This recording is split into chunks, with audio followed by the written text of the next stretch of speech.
बोली बागवी हरिलाल सरकार की जय, भागवत भगवान की जय। अब ध्रुव जी आगे बढ़ते जा रहे हैं।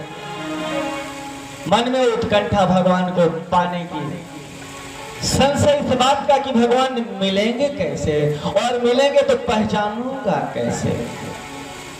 देवर्षि नारद जी प्रकट हो गए और देवर्षि नारद जी जो है ध्रुव के पास आए, ध्रुव को गले से लगाया और कहा पुत्र कहाँ जा रहे हो? बोले भगवान को पाने जा रहा हूँ। भगवान को? नारद जी ने कहा बेटा अभी तुम्हारे खेलने खाने की उम्र है, तुम 5 साल के नन्हे बालक भगवान को कैसे पाओगे? लौट जाओ, अपनी मैया के पास जाओ। ध्रुव ने कहा हमने सुना है जिसको देवर्षि नारद मिल जाते हैं वो भगवान को प्राप्त कर लेता है, इसीलिए कहा गया नारदः देव दर्शना। लेकिन आप कैसे नारद हो जी?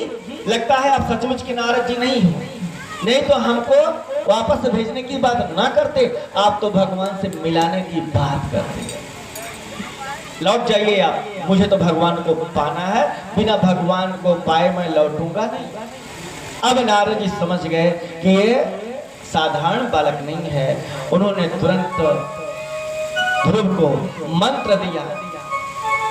गुरु जी भी सोचते हैं कि मुझे सतपात्र शिष्य मिले, ऐसा शिष्य मिल जाए कि जो वास्तव में इसके मन में भक्ति भावना हो। ऐसा नहीं कि मंत्र भी ले और कहे गुरु जी बात बतावा काव को खाए चाहिए काव ना खाए चाहिए।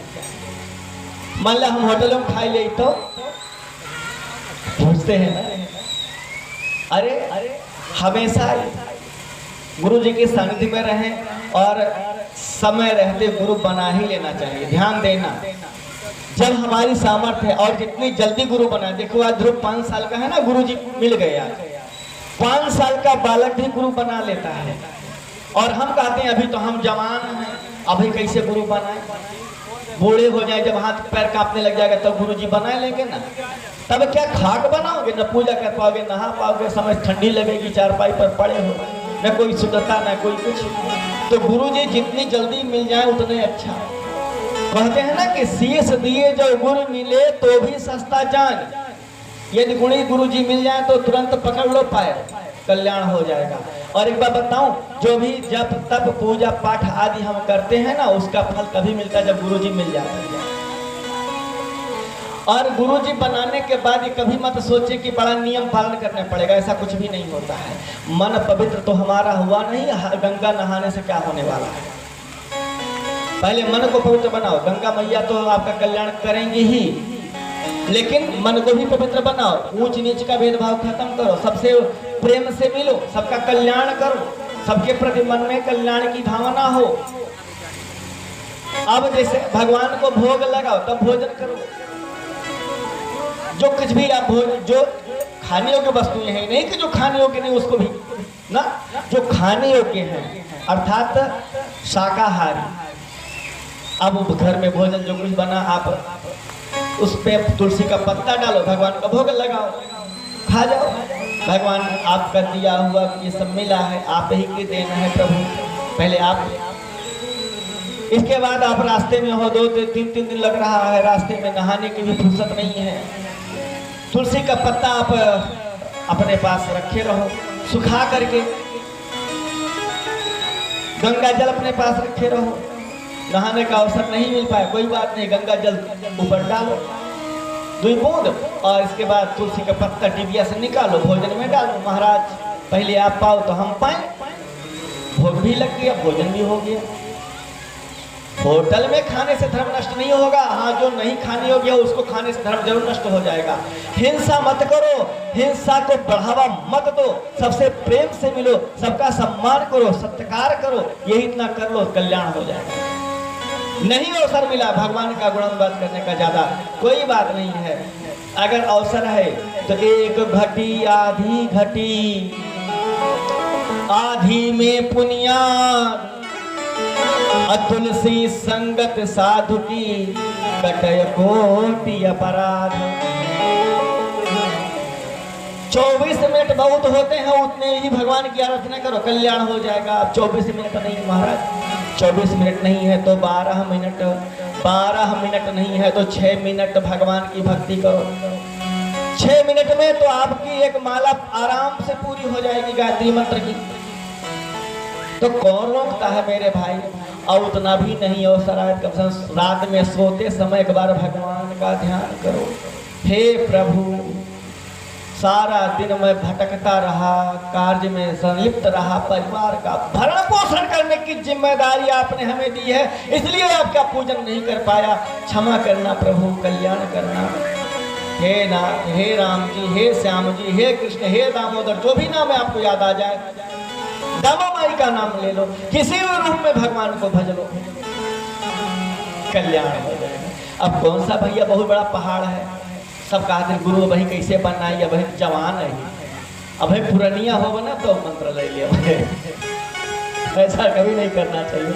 आज जो है ध्रुव जी को गुरु जी मिल, और गुरु जी भी ऐसे शिष्य को ही ढूंढते हैं जो सत्पात्र हो, जो गुणी हो, जो भगवान का भक्त हो, कर्म योगी हो, परिवार का सम्मान करना जानता हो, माता पिता का जो सम्मान करता हो, ऐसे अगर शिष्य मिले तो गुरु जी की भाग्य। लेकिन कुछ तथा कथित गुरु जी तो सोचते हैं ना कि दक्षिणा बढ़िया मिले, चाहे जौन काम ही का है, मोटी दक्षिणा मिले बस। ऐसे ना तो गुरु जी का कल्याण होने वाला, ना तो शिष्य का कल्याण होने वाला। कभी दक्षिणा के लिए गुरु न बनाए और न दक्षिणा के लिए शिष्य बनाए। वृंदावन बिहारी लाल की जय हो। अब देवर्षि नारद आए। देवर्षि नारद ने जो है ध्रुव को मंत्र दिया, भक्ति पुष्ट हो गई उसकी, मंत्र दिया, जाओ बेटा इसी मंत्र का जाप करना। कौन सा मंत्र था? 12 अक्षर मंत्र, ओम नमो भगवते वासुदेव। मंत्र का मतलब होता है जो मनन किया जाए, जो बोला ना जाए, केवल मनन किया जाए, वही मंत्र है। तो मंत्र अगर आप मनन करें तो उसके लिए विधान है। आप उठो, सुबह स्नान करो, स्नान करने के बाद जो है आप चंदन टीका आदि लगाओ, भगवान को भी भोग लगाओ, भगवान को चंदन टीका लगाओ, उनको भी स्नान कराओ, तब मंत्र का जाप करो, सम्मुख बैठ के। लेकिन कहते हैं मंत्र जाप करते समय ओंठ भी नहीं हिले, मन से मनन करना है मंत्र का। केवल एक मंत्र है जो किसी भी अवस्था में आप बोल सकते हो, कैसे भी बोल सकते हो, पवित्र अवस्था में, अपवित्र अवस्था में, कैसे भी बोल सकते हो मंत्र। वो मंत्र कौन है? कहते हैं श्री कृष्ण गोविंद हरे मुरारी। और दूसरा मंत्र कौन सा है? बहुत सुंदर, कहते हैं कि हरे राम राम राम हरे हरे, हरे कृष्ण कृष्ण कृष्ण हरे हरे, हरे राम राम राम हरे हरे, हरे कृष्ण कृष्ण हरे हरे, हरे राम राम हरे हरे, हरे कृष्ण कृष्ण हरे हरे, हरे कृष्ण कृष्ण कृष्ण हरे हरे। ये मंत्र हरे राम राम राम हरे हरे, हरे कृष्ण कृष्ण कृष्ण हरे हरे। सोते समय, उठते समय, बैठते समय, चलते समय, पवित्र अवस्था में कभी भी इस मंत्र का जाप करो। इसलिए जो गुरुजी महाराज होते हैं ना, वो राम मंत्र देते हैं और दूसरा मंत्र कुछ नहीं देते, राम मंत्र। राम मंत्र मान लो ये हमारा शिष्य है, नहीं नहाने का अवसर मिला तो भी कम से कम गुरु मंत्र का जाप तो कर ही ले। दूसरा मंत्र दे देंगे तो फिर बेचारा नहाने का समय नहीं मिला तो मंत्र कैसे जपेगा? इसलिए कहते हैं राम मंत्र जपो, है कि नहीं? तो कृष्ण मंत्र, राम मंत्र कभी भी जप सकते हो। तो अब जैसे शव यात्रा में भी हम जाते हैं, पवित्र नहीं होते हैं, नहाए नहीं होते हैं, शव कंधे पर लिए जा रहे, फिर भी क्या बोलते हैं? राम नाम सत्य है, राम नाम सत्य है। यानी अपवित्र अवस्था में भी हम इस मंत्र को बोल सकते हैं। इतना प्यारा सा मंत्र है। तो यहाँ पर मंत्र कौन दिया?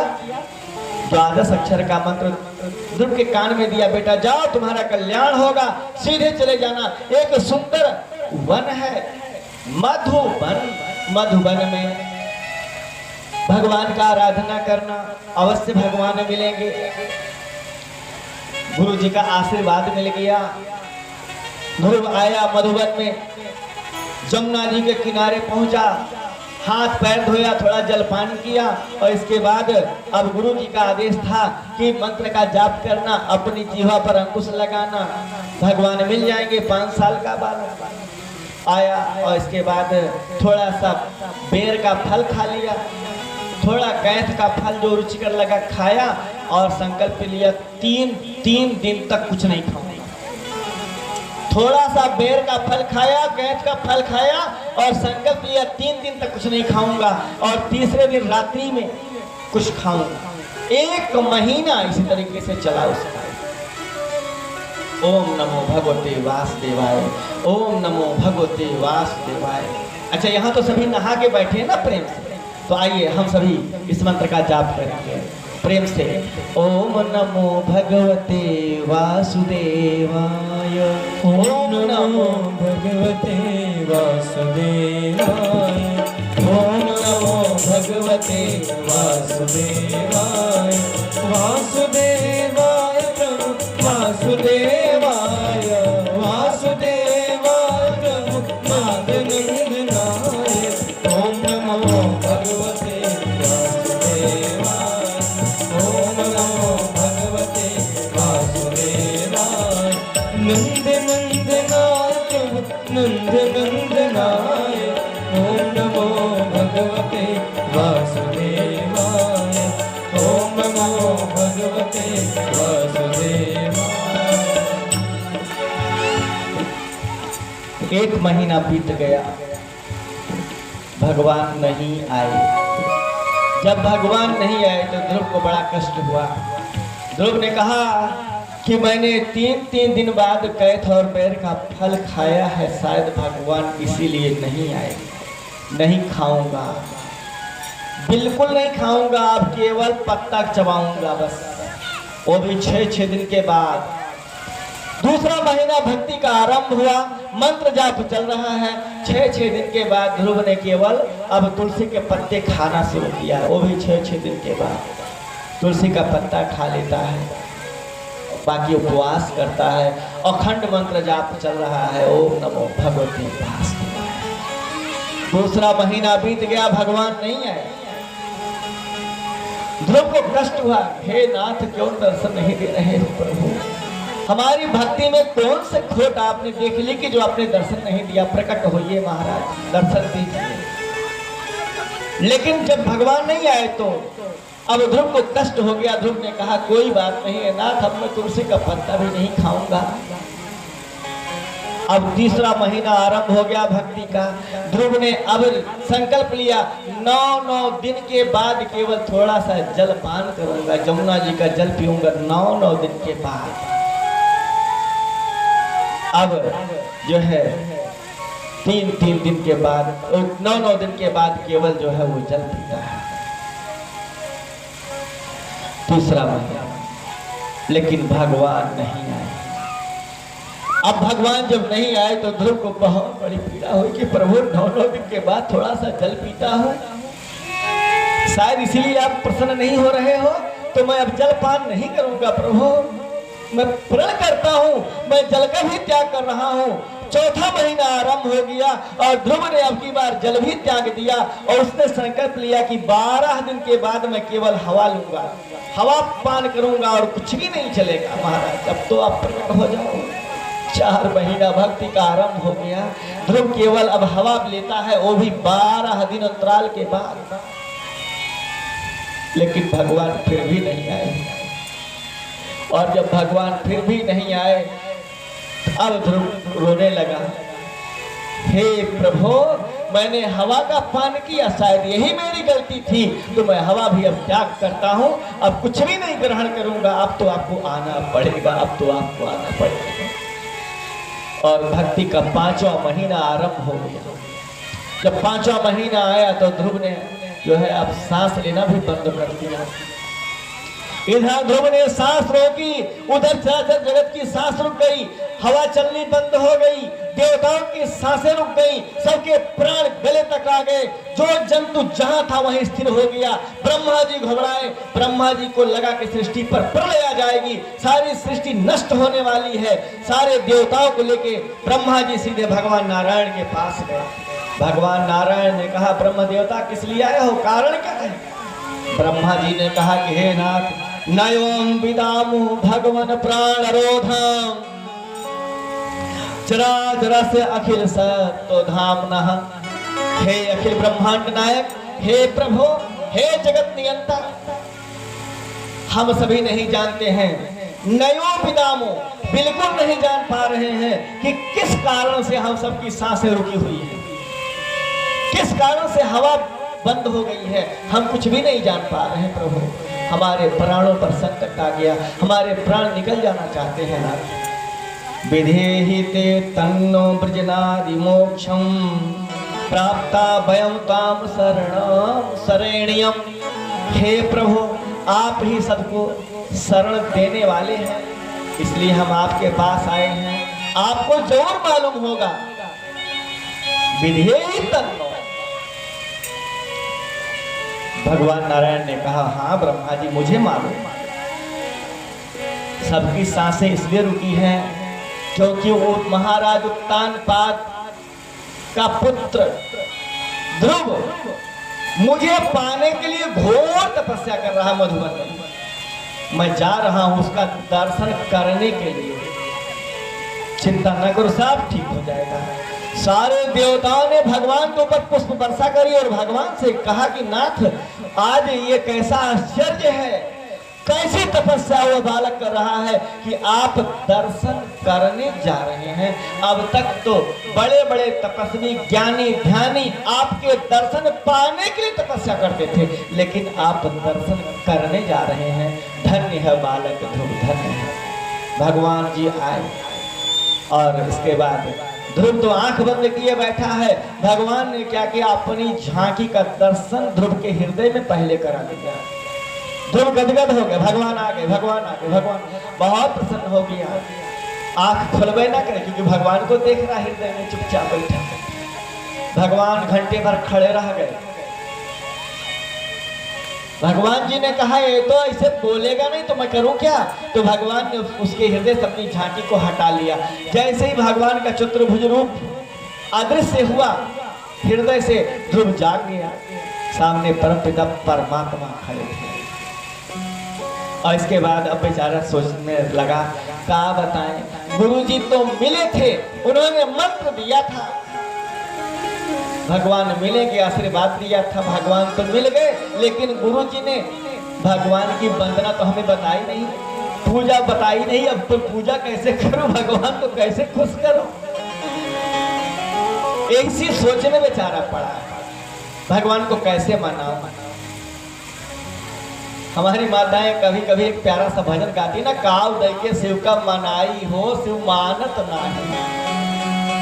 ऐसे ही जो है आज ध्रुव भी सोच रहा कि कैसे मनाऊं। भगवान ने सोचा ये तो चुपचाप खड़ा रहेगा, बोलेगा नहीं। तो भगवान नारायण ने क्या किया, अपनी शंख का स्पर्श बालक ध्रुव के गाल से करा दिया। और जैसे शंख का स्पर्श गाल से हुआ, ध्रुव तो एकदम बाचाल हो गया, बोलने लग गया एकदम। मूकम करोति वाचालम पंगुम लंघयते गिरिम यत कृपा तमहं वंदे परमानंद माधवम। बहुत बोलने लग गया। भगवान की बड़ी सुंदर सुंदर वंदना गाई और कहता है कि हे नाथ, यो अंत प्रविश्य मम वाचमिमां प्रसूक्तां संजीवयति अखिल शक्ति धरा स्वधाम्ना अन्यास्य हस्त चरण श्रवण पुष्पगादी प्रणामो भगवते पुरुषाय तुभ्यम। हे प्रभु, अरे आप ही की कृपा से हम सबको बोलने की सामर्थ्य मिली है। आपके ही कृपा से हमारे पैर चलने की ताकत रखते हैं। आप समस्त प्राणियों के अधीश्वर हो नाथ। आप सबके अंतःकरण में हमेशा विराजित रहते हो। हमारी इंद्रियों में जो चलने की, बोलने की, करने की सामर्थ्य आप ही के द्वारा है प्रभु। आपको सत सत प्रणाम है। इस प्रकार से भगवान की स्तुति वंदना गाई और भगवान गदगद हुए। भगवान ने कहा, ध्रुव एक काम करो बेटा, आने में देर हो गई है, क्षमा कर देना। आज भगवान अपने भक्त से क्षमा मांग रहे हैं, ध्रुव से क्षमा मांग रहे हैं। और भगवान ने ध्रुव को अपनी गोदी में बिठा लिया। आने में देर हो, ध्रुव बड़ा गदगद हो गया। ध्रुव ने कहा, प्रभु अब आ गया हूं तो फिर वापस मत भेजिएगा। भगवान ने कहा, नहीं वो तो जाना तो पड़ेगा, क्योंकि देखो अब ध्रुव के मन में पहले भाव ये आया था ना कि मैं राजा बनूंगा, पृथ्वी का राजा बनूंगा और अपनी माता सुनीति को राजमाता बनाऊंगा। ये भाव ध्रुव के मन में पहले आया था। तो भगवान जी सोचते हैं कि हमारे भक्त के मन में जो भाव पहले आया, पहले उसकी पूर्ति की जाए। तो ध्रुव के मन में पहले भाव जागा राजा बनने का। तो भगवान ने कहा, हे ध्रुव तुम वापस लौट जाओ, तुम्हारे माता पिता तुमको ढूंढ रहे हैं, तुम्हारे लिए व्याकुल हैं। तुम जाओ और 36,000 वर्षों तक पृथ्वी का राज्य सुख भोगो और इसके बाद तुमको उत्तम लोक, ध्रुव लोक की प्राप्ति हो जाएगी। समझा बुझा करके भगवान ने ध्रुव को वापस भेजा। और इधर महाराज उत्तानपाद, महारानी सुनीति, महारानी सुरुचि, समस्त प्रजाजन ध्रुव को ढूंढते ढूंढते देवर सिनार के साथ जंगल की खाक छान रहे। जंगल में ध्रुव से भेंट हो जाती है। ध्रुव ने जैसे ही देखा महारानी सुरुचि भी आई हुई है, ध्रुव ने जाकर के सबसे पहले अपनी छोटी माता सुरुचि का चरण वंदना किया। सुरुचि तो पीछे हट गई, बेचारी रोते भी लगते, बेटा क्या करते हो, देखो मैंने तुम्हारा तिरस्कार कर दिया था, मेरे कारण तुम्हें जंगल जंगल भटकना पड़ा था, तुम मेरा पैर मत छो, मैं तो पापिनी हूँ। अरे ध्रुव ने कहा, मैया ऐसा नहीं कहते, हे माता, अगर आपने उस समय पिता की गोदी से हमको ना उतारा होता तो परम पिता की गोदी में मैं कैसे बैठा होता। हे माता, आप तो धन्य हैं, आपकी बहुत बड़ी कृपा हुई जो आपने इस तरीके से हमको गोदी से पिता के उतार दिया था और भगवान के रास्ते पर जाने के लिए निर्देशित किया था। आप आदरणीय हैं माँ। और अपने पिता उत्तानपाद की चरण वंदना किया कि हे पिताजी, धन्य है आप। अगर कदाचित उस समय छोटी मैया को आपने डांट दिया होता और मुझे गोदी में बिठाया होता तो आज मैं भगवान का दर्शन ना कर पाता।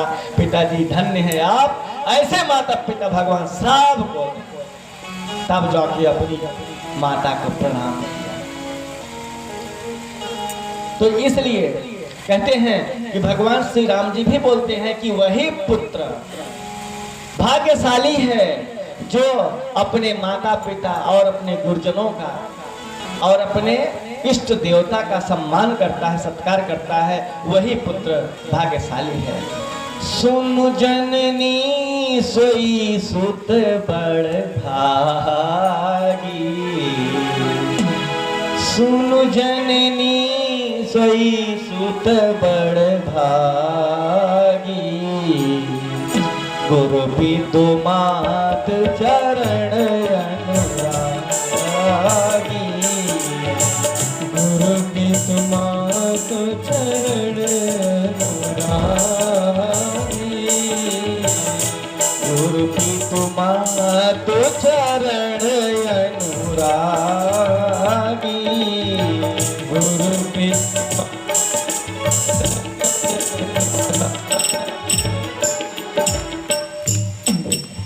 कहते हैं कि ध्रुव जी वापस आए। महाराज उत्तानपाद ने ध्रुव को अब राजगद्दी सौंप दी। मेरा बेटा सर्वगुण संपन्न हो गया है, राजा बनने योग्य है, राजा बनाया और महाराज उत्तानपाद चले गए अब भगवान का भजन करने। ध्रुव ने जो है विवाह किया और उनकी दो पत्नी थी, भरमी और इला, और इसके बाद उनके दो बेटा हुए, उत्कल और वत्सर। एक दिन ध्रुव के छोटे भाई जो उत्तम हैं, उत्तम शिकार खेलने के लिए जंगल गए, वहां पर यक्षों के साथ युद्ध करते हुए मारे गए, लौट के नहीं आए। महारानी सुरुचि अपने पुत्र की वियोग को सह न सकी, वह भी अपने पुत्र को खोजने के लिए गई, लेकिन वह भी वापस लौट के ना आई। जंगल की आग में वो भी अपने प्राणों को त्याग कर देती। ध्रुव को यह बात जब पता चला कि मेरे छोटे भाई को यक्षों ने मारा है, तो उन्होंने तुरंत एक बहुत विशालकाय विजय रथ तैयार कराया और उसी में ध्रुव जी बैठे अकेले और समस्त यक्षों के साथ युद्ध छेड़ दिया।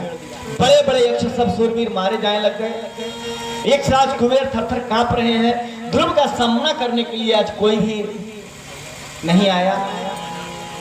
कौन यक्षों का इस संहार को रोके? देवताओं ने प्रेरित किया देवर्षि नारद को।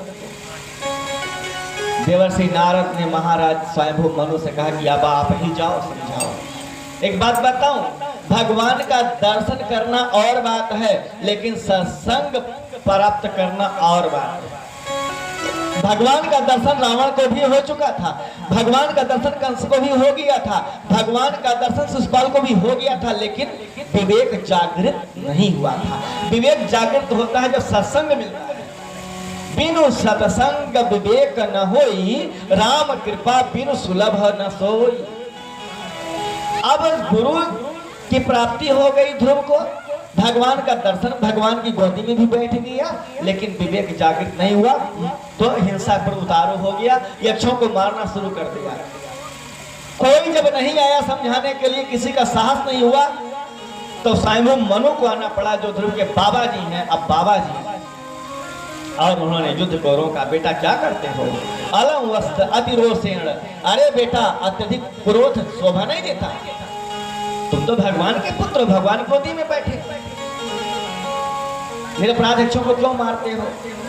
और अब स्वयंभू मनु महाराज से सत्संग मिल गया थोड़ी देर के लिए, बुद्धि पवित्र हो गई, निर्मल हो गई, विवेक जागृत हो गया, ध्रुव का युद्ध रोक दिया।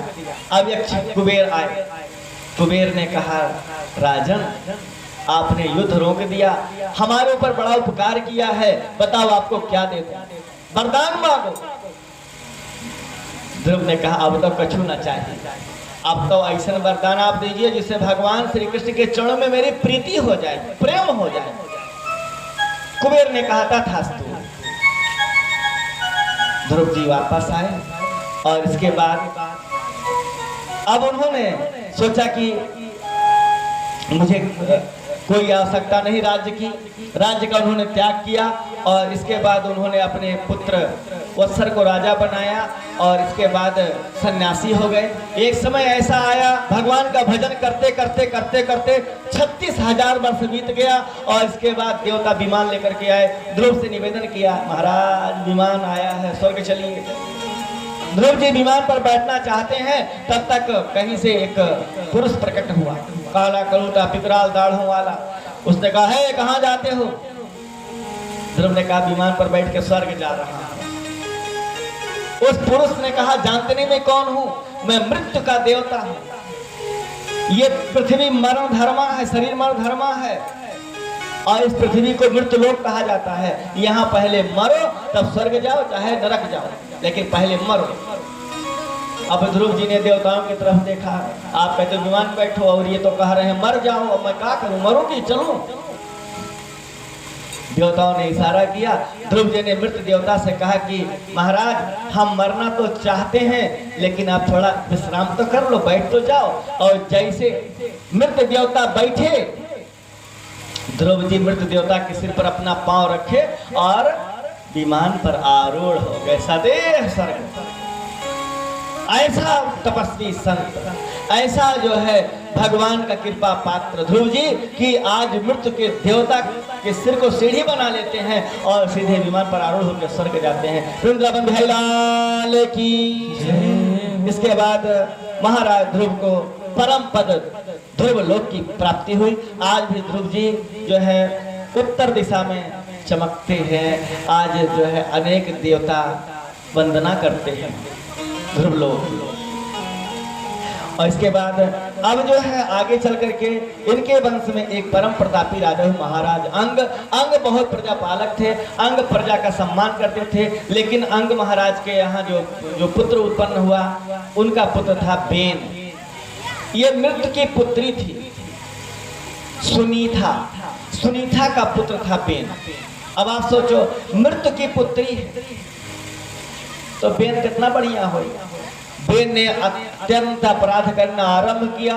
महाराज अंग ने बहुत समझाया लेकिन जब बेन नहीं माना तो महाराज अंग राज्य छोड़ के चले गए। और अब बेन ने क्या किया, प्रजा को सताना आरंभ किया, प्रजा को प्रताड़ित करना आरंभ किया ऋषि मुनि आए समझाने के लिए।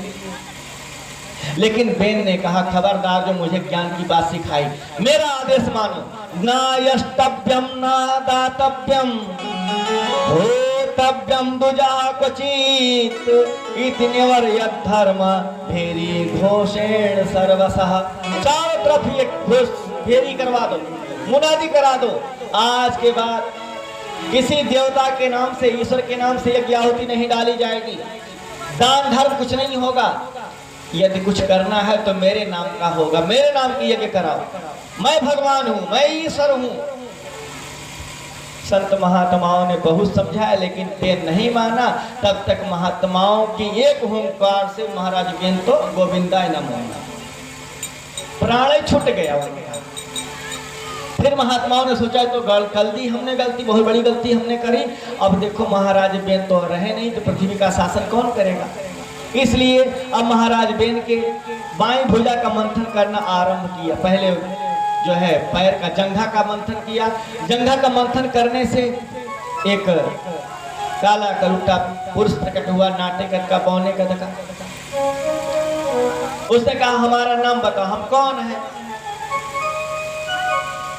संतों ने कहा निशीथ, बैठ जाओ विश्राम करो। लेकिन वो समझा कि मेरा नाम निशीथ है, चला गया और उसने जो है अपना नाम निषाद रखा। बाद में ही निषाद जाति बन गया और वही निषाद जाति जो भगवान का अनन्य भक्त हुआ, वही निषाद जो भगवान को भी गंगा से पार करा देता है, वही निषाद जो भगवान का प्रिय मित्र भी हुआ, वही निषाद जिसे भगवान ने बार बार माँ कहा कि कुछ ले लो, मुझे तुमने पार उतारा है। लेकिन वो कहता कुछ नहीं चाहिए प्रभु, कुछ भी नहीं चाहिए। अब कछुनाथ न चाहिए मोरे, दीन दयाल अनुग्रह तोरे। अब कुछ नहीं चाहिए। अब जब चला गया वो पुरुष तो अब दाहिनी भुजा का मंथन किया संत महात्माओं ने बेन की। अब की बार स्वयं भगवान नारायण प्रकट हुए पृथु रूप में। और जब भगवान नारायण प्रकट हो गए चतुर्भुज रूप में, पृथु रूप में आए तो संत महात्माओं ने जय जयकार करना आरंभ कर दिया। लेकिन जो है महाराज पृथु ने रोक दिया, ना ना ना ना, अभी जय जयकार नहीं, अभी तो हमने कोई बढ़िया काम नहीं किया, अभी प्रजा का उत्थान का काम नहीं किया, भलाई का काम नहीं किया। अच्छा काम करो तो जय जयकार करना, अगर पहले में जय जयकार करोगे तो हम बढ़िया काम काहे को करेंगे। आज तो हम उल्टा करते हैं ना, कोई प्रत्याशी आता है अभी चुनाव जीता नहीं, चुनाव में खड़ा होने का मन बनाया, हम क्या करते हैं पहलवे से बोलते हैं हमारा नेता कैसा, फलाने भैया जैसा हो, खूब जय जयकार, और पीछे लाओ लश्कर लग जाती हजारों। तो जीतने के बाद वो काहे को काम करने आए, क्या आवश्यकता है। जो आप पहलवे उनको ऊंचे आसन पर बिठा के रखे हो तो वो आप जिताइए उन्हें जो अच्छे हों, ज्ञानी हों, जो जिनके मन में पूरे क्षेत्र के कल्याण की भावना निहित हो, गांव के कल्याण की भावना निहित हो, उनको आप वोट दीजिए, उनको जिता दीजिए। और जब अच्छा काम करने लग जाओ तब आप जय जयकार कीजिए। महाराज पृथु जो स्वयं नारायण के अवतार, उन्होंने यही प्रक्रिया अपनाई। इसके बाद उन्होंने देखा कि पृथ्वी अन्न धन छिपा लेती है, प्रजा दुखी है, प्रजा भूखों मर रही है। तुरंत पृथ्वी को उन्होंने डांटा। पृथ्वी जो है प्रकट हो गई गाय के रूप में। महाराज पृथु से क्षमा मांगी, कहा नाथ गलती हो गई, अपनी प्रजा को आप जो है उपदेश कीजिए सत्कर्म करने का। प्रजा ने सत्कर्म किया, पृथ्वी माता गौ के रूप में आई और सब ने अपने अपने मन का दोहन किया। किसी को दूध चाहिए था दूध मिला, जिसको अमृत चाहिए था अमृत मिला, जिसे जो चाहिए था वो मिलता गया। पृथ्वी माता ने सबको आनंदित किया और पहले पृथ्वी का नाम भूमि था, वसुंधरा था, धरणी था, लेकिन भगवान पृथु की कृपा हो गई, इसलिए अब भगवान पृथु के नाम पर भूमि का नाम पड़ गया पृथ्वी। इस ऐसा पावन वंश महाराज ध्रुव का चल रहा था। और इसके बाद कहते हैं इसी इन्हीं के पावन वंश में एक महाराज प्राचीन ब्रही हुए। प्राचीन ब्रही ने बहुत बड़ी बड़ी यज्ञ किया, लेकिन उन्होंने हिंसात्मक यज्ञ किया। उन्होंने घोड़ा बकरे की बलि चढ़ाई, अनगिनत पशुओं की बलि चढ़ा दी। देवर्षि नारद ने उनको डांटा, राजन तुम जैसा पापी पूरे संसार में नहीं देखा। ये हिंसात्मक यज्ञ क्यों करते हो, किसी को क्यों मारते हो, किसी के बलि क्यों चढ़ाते हो। राजा प्राचीन ब्रही ने कहा कि वेद में लिखा बलि चढ़ाओ, तो मैं चढ़ाया, तो मेरा क्या दोष है। देवर्षि नारद ने कहा राजन किसी वेद में बलि चढ़ाने की बात नहीं लिखी है। अरे वेद बड़े परोक्षवादी है, भाषा को समझो। पहले वेदों में लिखा घोड़ा की बलि चढ़ाओ, इसका मतलब जानते हो तुम घोड़ा का बलि चढ़ाने का मतलब क्या हुआ, अपने अहंता का त्याग कर दो। यज्ञ करो तो एकदम सात्विक मन से यज्ञ करो, अहंकार रहित होकर के यज्ञ करो। अभिमान, घोड़ा अभिमान का प्रतीक है, अभिमान का त्याग करो। अगर यज्ञ कर रहे हो तो भी अभिमान है, तो फिर यज्ञ तुम्हारा सफल कैसे हो सकता है। अभिमान का त्याग करके यज्ञ करो। बकरा है ममता का प्रतीक, मोह माया से दूर। मोह संसार में भटकाता है, मोह सांसारिक वस्तुओं से होता है, प्रेम भगवान से होता है। मोह शरीर के साथ नष्ट हो जाता है। जब तक शरीर है तब तक हम आपसे प्रेम करेंगे, शरीर नहीं तो हम दो चार दिन भूल जाते हैं, लेकिन प्रेम कभी मिटता नहीं है। प्रेम अनादि काल तक चलता है, इसलिए प्रेम सर्वोपरि है। तो यदि हम यज्ञ करें तो मोह का त्याग करके यज्ञ करें, प्रेम करें, प्रेम के साथ अर्थात भगवान का स्मरण करते हुए यज्ञ करें। यही है घोड़ा बकरा की बलि चढ़ाना। महाराज प्राचीन ब्रही को ज्ञान हो गया, भगवान के भक्त हो गए। और इसके बाद जब कोई राजा नहीं रहा तो अब जो है आगे चल करके ब्रह्मा जी ने महाराज प्रियव्रत को राजा बनाया। अब महाराज प्रियव्रत राजा बने, जो उत्तानपाद के छोटे बेटे जी हैं। अब वो राजा बने। जब वो राजा बने तो उन्होंने देखा कि ये सूर्य भगवान बड़ा भेदभाव करते हैं। हमारी आधी पृथ्वी पर तो दिन होता है, आधी पृथ्वी पर रात रहती है, एक साथ पूरी पृथ्वी पर उजाला होता नहीं। महाराज प्रियव्रत ने सूर्य भगवान को डांट लगाई, हे सूर्य पूरे पृथ्वी पर उजाला एक साथ करो। सूर्य जब नहीं माने तो प्रियव्रत एक दिव्य वाहन रथ लेते हैं और पूरी पृथ्वी की 7 परिक्रमा कर देते हैं। चमकता हुआ देदीप्यमान रथ, उस पर बैठ के परिक्रमा करना आरंभ किया। अंधेरा गायब हो गया, सब जगह केवल उजाला ही उजाला। रात होवे ना करे, दिने दिन। ब्रह्मा जी ने कहा सृष्टि का नियम बिगड़ गया। ब्रह्मा जी आए, प्रियव्रत को समझाया, बेटा जितना महत्व दिन का है उतना महत्व रात का भी है। काम करते करते जब सांसारिक प्राणी गृहस्थ व्यक्ति जब थक जाता है तो रात में विश्राम करता है। और जो सन्यासी लोग होते हैं, मुनि ज्ञानी ध्यानी लोग होते हैं, रात्रि के समय भगवान का ध्यान करते हैं, पूजन करते हैं। इसलिए बेटा रात का भी महत्व है और दिन का भी महत्व है। जब तक किसी को अच्छी तरीके से मत जानो तब तक किसी पर दोष मत लगाओ। ध्यान रहे, किसी की आपको बुराई निकालनी हो ना, किसी को आपको मन करे कि मैं फला की निंदा करूंगा, बुराई करूंगा, तो याद रखो एक बुराई करने से पहले उसकी 10 अच्छाइयों को आप पहले याद कर लो,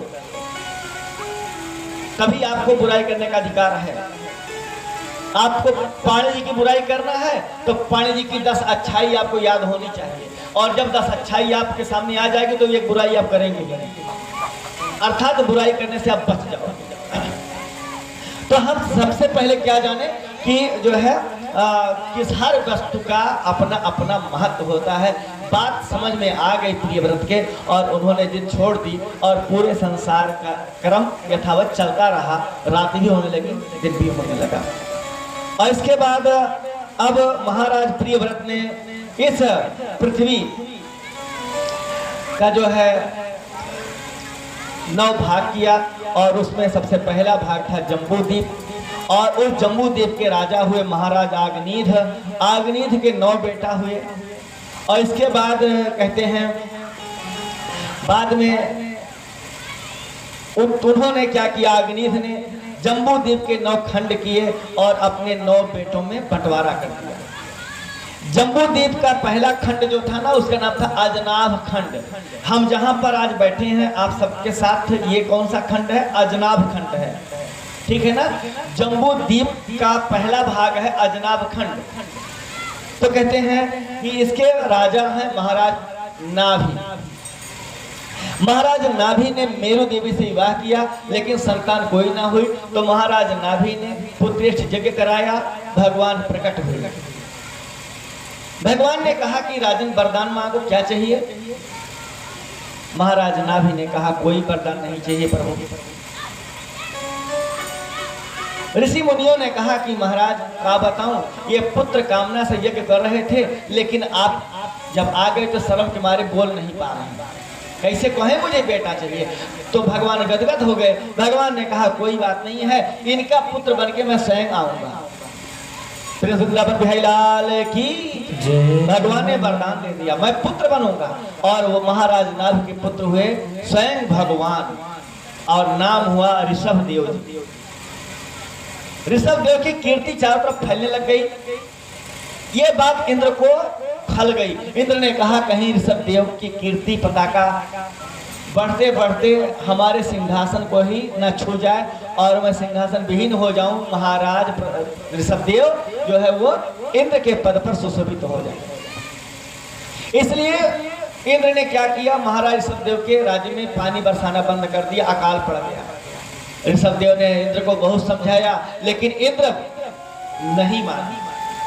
बात ऋषभदेव को लग गई। महाराज ऋषभदेव ने अपने तपोबल से पानी बरसा लिया, प्रजा को खुशहाल कर दिया। इंद्र को क्षमा मांगनी पड़ी। इंद्र आया और अपनी बेटी जयंती का विवाह महाराज ऋषभदेव के साथ कर दिया। महाराज गलती हो गई, क्षमा करा। ऋषभदेव के साथ विवाह हुआ जयंती का, इंद्र की बेटिया का। आगे चल करके महाराज ऋषभदेव के यहाँ 100 पुत्र हुए। 100 पुत्रों में सबसे श्रेष्ठ पुत्र हुए महाराज भरत। बाकी तो 99 पुत्र जो थे वो सन्यासी हो गए, तपस्वी हो गए। सबसे बड़े बेटे थे भरत जी। एक दिन सप्तपात्र समझ करके ऋषभदेव ने अपने पुत्र भरत को राजा बनाया और स्वयं चले गए गंडकी नदी के किनारे, जहां दामोदर कुंड है, जहां भगवान शालिग्राम जी प्राप्त होते हैं। वहां जाकर के तपस्या करने लगे।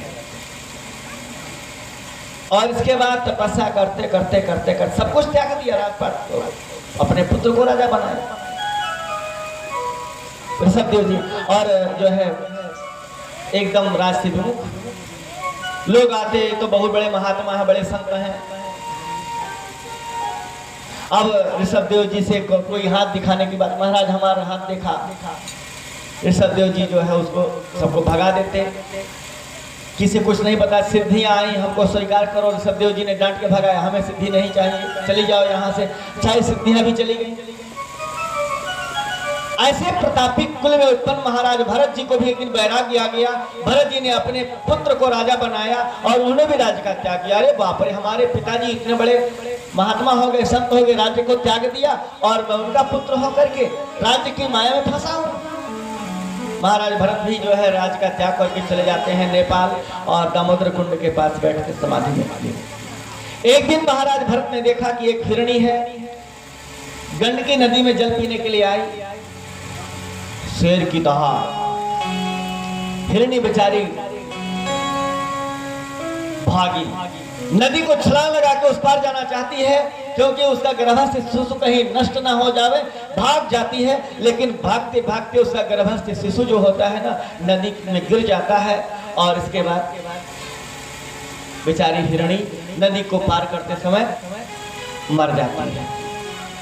महाराज भरत को दया आई, महाराज भरत ने उस गर्भस्थ शिशु को जल से बाहर निकाला और इसके बाद स्वस्थ हो गया। जब गर्भस्थ शिशु हिरणी का थोड़ा बड़ा हो गया, अब उसी के साथ खेलना, उसी के साथ बोलना, उसी के साथ टहलना, उसी के साथ भोजन करना। महाराज भरत को अब मोह ने घेर लिया। ये जो प्रेम था अब मोह में बदल गया। प्रेम भगवान से था, भक्ति कर रहे थे, मोह हिरण के बच्चे से हो गया, इसलिए मोह में भूल गए। अब उठना बैठना चलना फिरना सब हिरणी के बच्चे के साथ। माला छूट गई, भगवान की भक्ति खत्म हो गई। एक दिन हिरणी का बच्चा वहां चला गया जहां से लौट के आता नहीं। भरत जी हिरणी के बच्चे का ध्यान करते करते भी भगवान को प्यारे भय। ध्यान हिरणी के बच्चे का किया था, इसलिए जन्म मिला अब की बार हिरण के कुल में, हिरण के रूप में प्रकट हुए। और इसके बाद फिर पुनर्जन्म का ज्ञान विद्यमान था। अरे धिक्कार है मुझे, सारा राज्य का वैभव त्याग दिया, सन्यासी बना, लेकिन हिरण के बच्चे में आसक्त हुआ, हिरण की योनि मिल गई। अब कुछ नहीं खाऊंगा पीऊंगा, घास खाना बंद, भोजन बंद, और क्षण मात्र में शरीर छूट गया। दोबारा जन्म मिला, भरत ही नाम पड़ा। कान्यकुब्ज ब्राह्मण परिवार। पिताजी ने पढ़ाने योगी जब ये देखा तो पढ़ाया लिखाया, लेकिन भरत जी कुछ ना पढ़े, बोले कुछ नहीं पढ़ा। बहुत समझाया पिताजी ने, जब कुछ नहीं पढ़े तो बोले ये तो जड़ है, जड़, पढ़ना लिखना कुछ नहीं जानता। और नाम पड़ गया जड़ भरत। जब तक पिताजी रहे तब तक जड़ भरत का सम्मान रहा, लेकिन जब पिताजी गए भाइयों ने निकाल दिया। अब जड़ भरत जी महाराज खेतों की रखवाली करते, चिड़िया सारी फसल नष्ट कर देती, लेकिन वो कुछ ना बोलते, खाओ चिड़िया भर भर पेट, राम का दाना राम का खेत, हमें कोनो चिंता ना। एक दिन एक डाकू का दल आया। डाकू के दल का जो सरदार था उसने जड़ भरत को पकड़ लिया। माता काली की बलि चढ़ाऊंगा। जैसे माता चंडिका देवी के सम्मुख जड़ भरत को लाया जाता है, डाकुओं का सरदार हाथ में तलवार लेता है बल चढ़ाने के लिए। चंडिका देवी प्रकट हो जाती है, तलवार छीन करके समस्त डाकू सरदार को नष्ट कर देती है। सारे डाकू मारे जाते हैं माता के हाथों में। और जड़ भरत जी वापस आए। एक दिन सिंधु सौवीर देश का राजा है, रहुगण पालकी में आ रहा है। भारवाहक पालकी उठाए हैं। एक भारवाहक थोड़ा कमजोर है, चल नहीं पाता। राजा रहुगण ने कहा कोई मोटे ताजे व्यक्ति को लाओ, पकड़ के। जड़ भरत को पकड़ के लाया गया। चलो पालकी उठाओ महाराज की, तुम्हारे भाग्य जाग जाएंगे। जड़ भरत जी ने कहा कोई बात नहीं, बोलूंगा नहीं। बोल दिया तो फंस गया, बोलूंगा नहीं, चाहे पालकी उठाना पड़े, चाहे कुछ भी करना पड़े, भगवान की भक्ति करूंगा। आए पालकी उठा लिए, लेकिन नियम बना रखा है कि चींटा, पृथ्वी पर रेंगने वाला कोई जंतु, कोई प्राणी मेरे पैर के नीचे ना आ जाए, दब ना जाए, मृत्यु ना हो जाए। इसलिए जैसे कोई चींटा चींटी आवे बेचारे उछल पड़ते हैं। अब जैसे जड़ भरत जी उछलते हैं ना, तो रहुगण का सिर जो है पालकी की छत से टकराता। अब वो इधर उधर देखता कैसे क्या हुआ।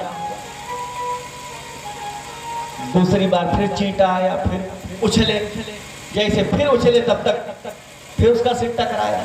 ऐसे 2-3 बार जब हुआ तो रहुगण ने डांट पिलाई, है मूर्ख, ठीक से चलना नहीं जानता क्या? जानता नहीं मैं कौन हूं? कोई कुछ ना बोला।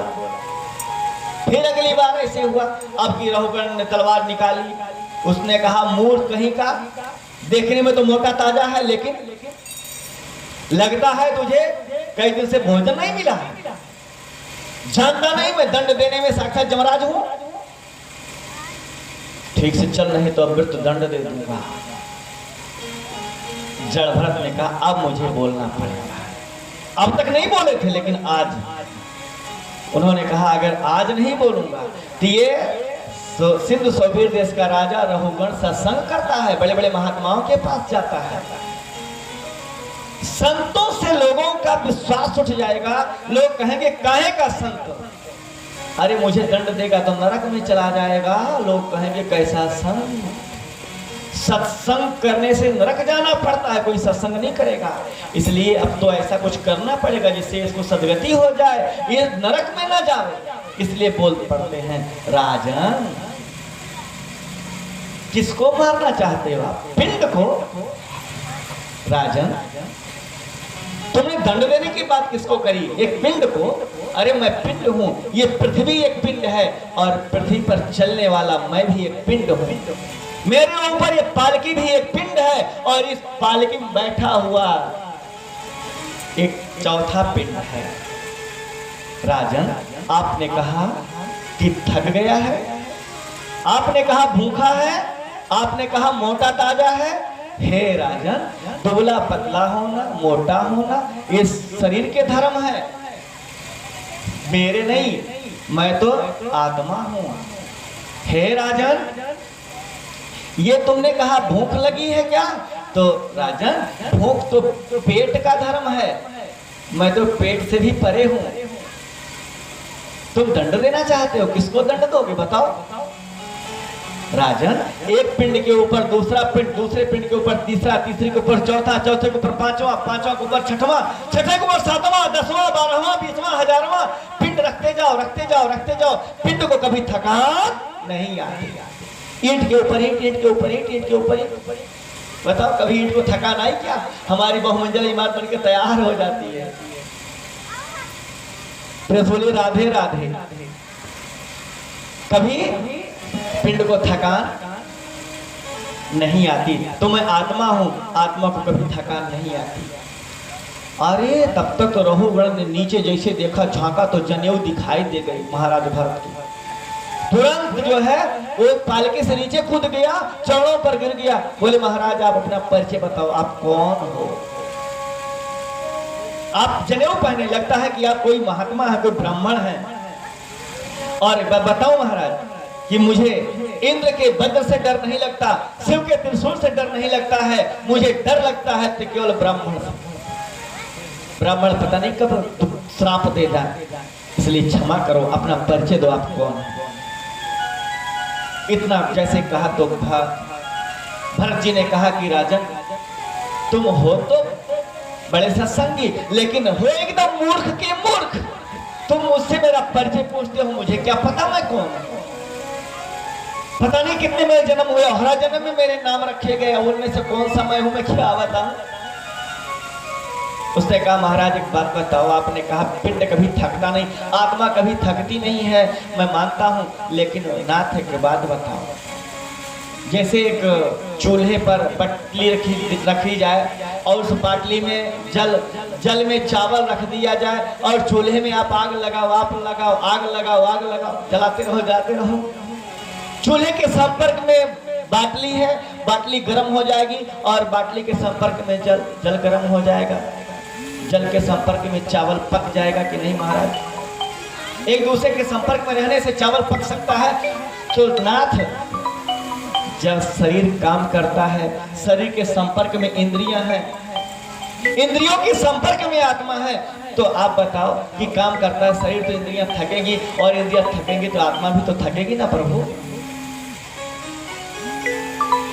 जड़ भरत ने कहा राजन